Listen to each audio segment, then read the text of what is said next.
Allah says, we made for you means on this earth to live well. Allah didn't want us to live in misery here. It's not like in Jannah you'll have all great things. Here you have to live in a crummy place. Here you have to dress poorly. Here you have to be miserable. No, that's not our concept. Actually, a lot of Christian theology suggests this world is like a punishment. This world is like a punishment, you know. And the real rewards of God are in paradise. That's not the Muslim view. We're told to appreciate this world. How many times Allah takes pride, asks us to look at the sky and how beautiful it is? How many times Allah asks us to look at the mountain, the camel, the tree, and all these things? How come? Because we're supposed to appreciate these things all around us. These are beautiful things around us. So the world in the Muslim's point of view is beautiful. Allah Himself says, I made it beautiful for you. So if Allah made it beautiful and luxurious and nice, then how can we turn around and not appreciate it? Allah is teaching us a very powerful lesson here. You know, part of being a Muslim, an essential part of being a Muslim is to be grateful. To be grateful, you have to appreciate things. Allah wants us to appreciate the world around us. قَلِيلًا مَا تَشْكُرُونَ, the ayah ends. How little you think? How many of us get into our home and appreciate that we have air conditioning? We have a carpet on the floor.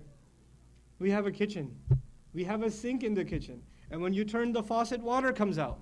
We take these things for granted. Are there places in the world there are no faucets? There are no kitchens. There are no floors. There are no carpets. There are no walls. There are no ceilings. There's no such thing as a couch. They haven't seen a couch. You know, there are people that live in those situations too. We should, when we go home, you just look at it and you just appreciate what you have. Ma'ayish. قَلِيلًا مَا تَشْكُرُونَ. And Allah wasn't even talking to us in 2012. Allah is talking to people who live in the desert. Do you think their life is more comfortable than ours? No. What air conditioning do they have in 115 degrees? Allah says, even you're living well. Don't you enjoy dates? Don't you enjoy a nice cool evening looking out at the stars? That Allah says is, I've hooked you up pretty nicely. And to us, I mean, what's the comparison? If the Sahaba saw us today, they'd be like, is this a preview of Jannah or what?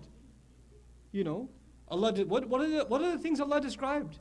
Different kinds of drinks in Jannah, different kinds of drinks, all kinds of fruit, servants. What happens in restaurants? Different kinds of drinks, all kinds of fruit, all kinds of flavors of ice cream, artificial waterfall fountain in the restaurants, right? Everything that was promised. All at this restaurant in like Edison. You know, subhanallah. We're given so much we don't appreciate. قَلِيلًا مَا تَشْكُرُونَ. But this is still not the thesis, the point of the surah. We're building up to it. He says, subhanahu wa ta'ala, وَلَقَدْ خَلَقْنَاكُمْ ثُمَّ صَوَّرْنَاكُمْ. Okay, so your life around you is beautiful. Then we created you. We created you. When Allah says we created you, it doesn't just mean, oh, we created, move on. It means my creation is something special. So special that Allah Himself takes credit for it. That means when a Muslim believes that Allah created me, then a Muslim does not have low self-esteem. A Muslim does not have low self-worth. I'm worthless. I'm nothing. I'm ugly. I'm too fat. I'm too short. I'm not smart like my brother is. I'm this, I'm that, I'm the other. No, Allah created me. How can I complain about myself? How can I complain about myself? When Allah creates something, all the Muslim does is thank. All the Muslim does is thank.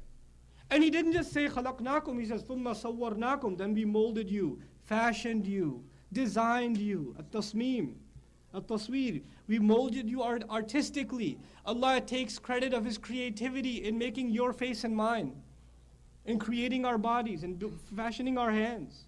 Every single one of us. صَوَّرْنَاكُمْ.